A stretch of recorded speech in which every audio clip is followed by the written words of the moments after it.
digital economy continues to grow, it is clear that it isn't just about the apps and platforms we use every day. It's the networks, security systems, and infrastructure that are keeping everything connected. And on today's show, we feature Mart Technologies that has been in the industry for 30 years now and will tell us how the future looks like for Africa in regards to tech. This is Take on Tech. You are rightly tuned in, and my name is Stephanie Ayeta. Africa's digital transformation is no longer a conversation about the future. It is unfolding before our eyes. Across the continent, governments, businesses, and institutions are embracing emerging technologies to improve efficiency, drive economic growth, and create new opportunities for millions of people.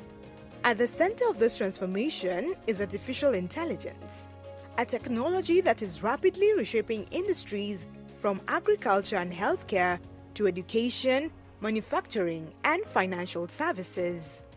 But as artificial intelligence becomes increasingly integrated into everyday life, important questions continue to emerge.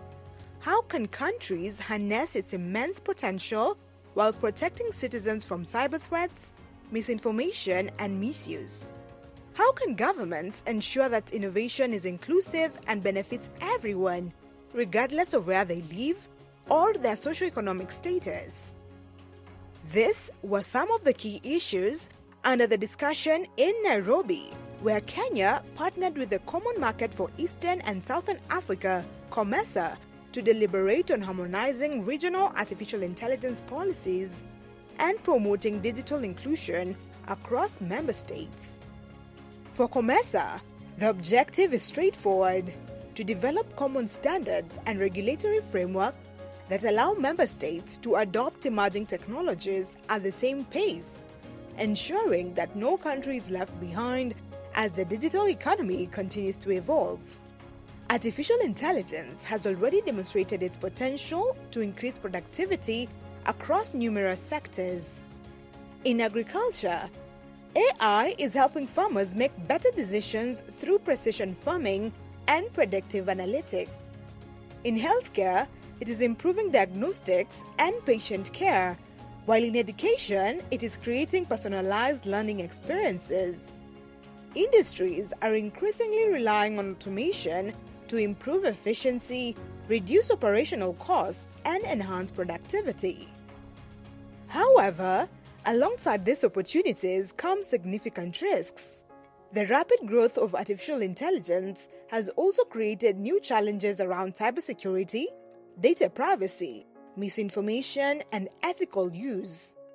Without appropriate safeguards, these technologies can easily be exploited, exposing governments, businesses, and citizens to new forms of digital crime. It is against this backdrop that COMESA is engaging member states to develop harmonized regional policies that promote responsible artificial intelligence adoption while strengthening cybersecurity and digital governance. COMESA Secretariat, our aim is harmonization. So as these technologies start emerging, for us is to create common policies, common standards, so that member states can develop at the same level, so that no one is left behind in terms of artificial intelligence and other emerging technologies. As you know, artificial intelligence can be used to boost production in many fields, including agriculture, climate change, and industry as well, in terms of automation and making things happen in terms of efficiency and so on, including in education, to enhance education, and also and many other fields. So it's a thing which will increase the production, to increase also efficiencies in the industry, and it's cost cutting. It's across all sectors, and it's happening also across all sectors. So as a secretariat, we have recognized that this artificial intelligence, okay, it can be used to boost production, but it can also be abused.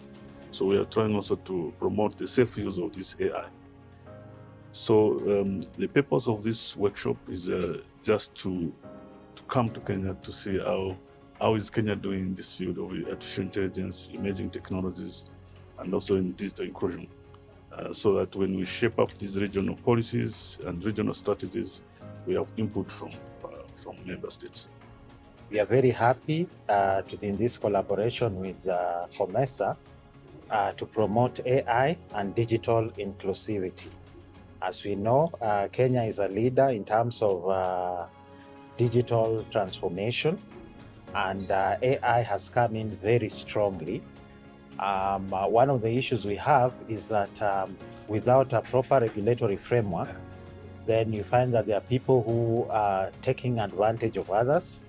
We have all these issues of cybercrime cropping up. So we need to have harmonized regulatory framework to be able to regulate the operation of AI within the country. And as you know, cyberspace has no borders, and that's why we welcome this initiative, because many of the problems, many of the issues we get are cross-border. So if we have a regional regulatory framework, then it means if I go to Uganda, if I go to Zambia, if I go to those other countries, I'll be able to get the same kind of base. I can be able to get recourse. Benefits of digital transformation cannot be fully realized unless all citizens have equitable opportunities to access and use of digital technologies and services.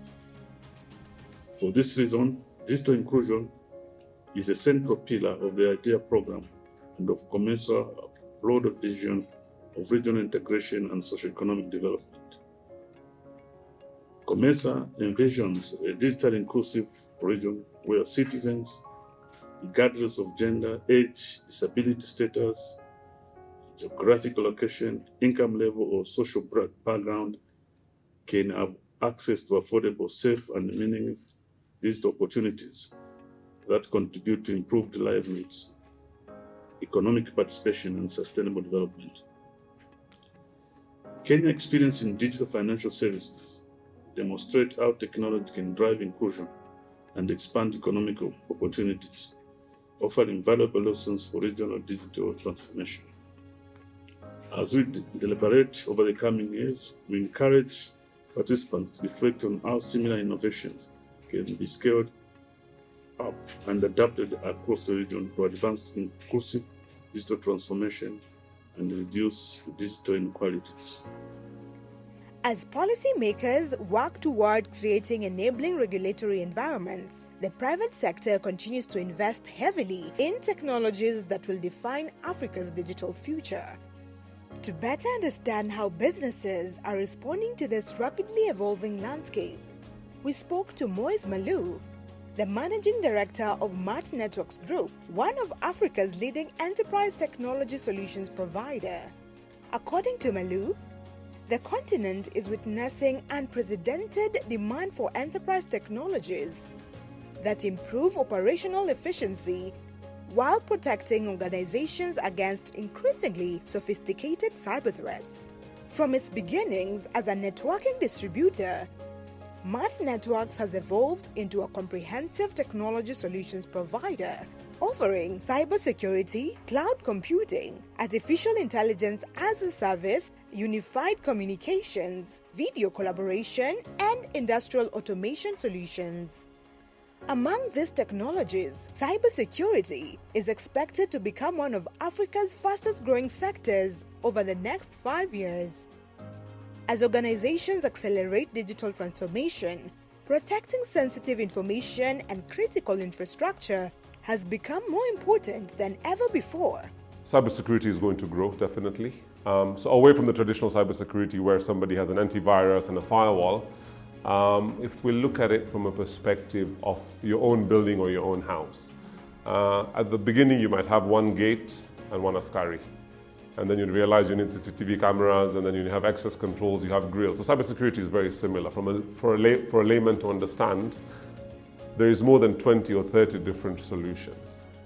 And I think with the newer generation getting more educated and empowered on understanding cybersecurity, they're now going back to the organizations and actually giving the stakeholders at C-level the importance that cybersecurity holds. And then again, like globally, we have the GDPR, we have the Kenya Data Protection Act, for example, in Kenya.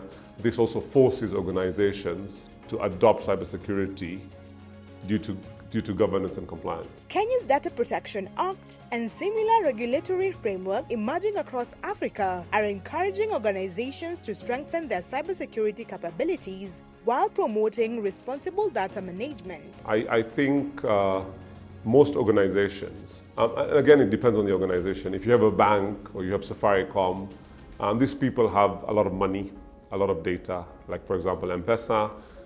You have hospitals that have, confidential patient data. So these organizations that are very highly regulated already have a mandate to definitely follow some minimum guidelines. So they don't have a choice, but they have to adapt to whatever the regulatory body within their vertical sector is telling them to do. But even if you look at smaller organizations, family-owned businesses, with the new generations coming in and people really investing in technology, because you also have to remember, from an adoption perspective, we are the latest as a continent, as a region, but we go for the best because we didn't upgrade 10 years ago like Europe or the West did. So I think there is a good understanding of adoption. I also think cybersecurity companies globally are investing in Africa. So they have salespeople, they have technical people that are being trained locally, that are again educating the local IT companies that are going out to sell this to the end customers. So there's a lot more knowledge share, and people are understanding the importance that cybersecurity plays in having a safe digital ecosystem.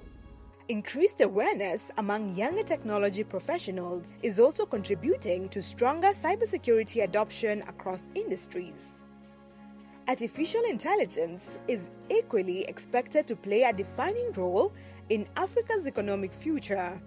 However, Maloo believes that the continent's success will depend not only on adopting AI technologies, but also on investing in the infrastructure needed to support them. Reliable local data centers, affordable energy, and high-speed connectivity will be essential if African countries are to fully leverage artificial intelligence while maintaining control over their data. In my perspective, AI can be split into two different ways. So there are people that are sitting out in development centers across markets like India, where there's big resource pool of developers that can customize needs of softwares that you need. So I think there's a lot of companies in Kenya and in the region that are looking outwards to get other companies to do these services for them. That is from just getting artificial intelligence services. It could be an AI bot, it could be a chat bot, or it could be something that comes into, something that you already have and you just want to get something customized. So that is already happening depending on the size of the organization and the management understanding how important of a role AI plays. Secondly, if you talk about AI data centers, the biggest cost in running a data center after the data center is complete is the cost of power. And as we all know, the cost of power in Kenya is probably the highest across the continent. So if we work closely to look at other technologies like solar or other green technologies to lower the cost of power, because we have such vast land that is much cheaper than Europe or the US or anywhere else, I think we can be at the forefront of building AI-ready data centers. Cloud computing is another technology experiencing rapid growth. Organizations are increasingly shifting from traditional infrastructure investments to subscription-based cloud services that provide greater flexibility, scalability, and lower upfront costs. Yet, despite growing private sector adoption, concerns surrounding data sovereignty and limited local data center capacity continue to slow wider public cloud deployment in several African countries. The adoption of cloud, I think Kenya or the region, again, I like to talk about the region because we're more of a regional-based distributor and we understand the region pretty well. I think for the private sector, we're already getting there. So we also sell cloud services. And what we realize that most organizations understand that they don't want to have a huge capital investment in the technology that they're buying, because nobody has a choice. You see, it's not if, it's when, where they have to be fully digitized to be competitive in any market, whether you're in manufacturing, whether you're in banking, whatever industry you're in. So cloud adoption is happening, and it's happening really well because big players that are in the market, so it's known as the MSP route. So it's called managed services, where you have an option to pay monthly, quarterly, and for every business, even if I was investing and somebody came to me and said, this is going to cost you 5 million shillings, I'm going to be like, ooh, maybe I can't afford it. Maybe because I don't have the budget, or maybe because I find it's too expensive. But if somebody tells me, you pay me 200,000 shillings for 3 years, it makes more sense. And then I know somebody's taking care of that infrastructure. So cloud services, there's a lot of private players that have come into the market that are actually giving this as a service. And Safaricom is also at the forefront of it. So, and Safaricom is also moving their business model, where they're saying, we don't only want to provide internet, but because we're already providing you one monthly service, which is your internet, we'll provide you your networking, we'll provide you your cybersecurity, and then they will stack all of that, and that is going to give them incremental revenue. So cloud is definitely the future. The only other problem that we have in Africa as a whole, we don't have a big private sector. Our biggest private sector is banking, and maybe the service providers, the Safaricom, the Airtels of the world, and the banks. Outside of that, our main big tech spenders are public sector, which is the government. And the government has an annual budget. So for the government to go into a managed service or a cloud service is very, very difficult. Another thing, regulatory, banks, government don't like our data to be on public cloud. So until that regulation changes, or big vendors that have big public cloud services like the Microsoft, the Googles, the Oracles, and everybody else come into, or AWS for that matter, come into this space and start building local data centers where they host our own private data, then we will see a big surge in public cloud uptake. Beyond infrastructure, experts agree that people remain the most valuable asset in the digital economy. Developing the next generation of technology professionals will determine whether Africa becomes a consumer of digital innovation or a global leader in creating it.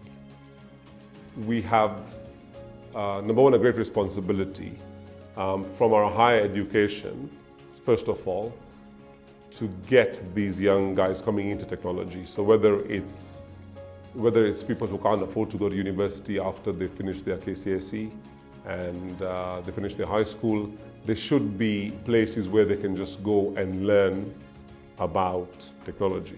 Whether it's AI, whether it's cybersecurity, whether it's networking, whatever it is, there should be an initiative from the government to educate our younger talent. I mean, if we look at Africa as a whole, I think Kenya is already at the forefront. If we look at, I don't want to mention, but a lot of global vendors already have DevOps centers, testing centers in Nairobi, not more than 5-6 kilometers from where we're sitting. Secondly, the cost. If somebody in America is paying somebody young $20-30 an hour, we're paying way less than that. So what that means that we can outsource our services because we do have a lower cost and give the services to the rest of the world. Because do we have the right level of talent? Yes, we do. I think we just need to shape them in the right way, and Kenya needs to promote itself as a country that can really outsource good technical people to give their services outside. Because in the day of today, and especially after COVID, most services can be done remotely.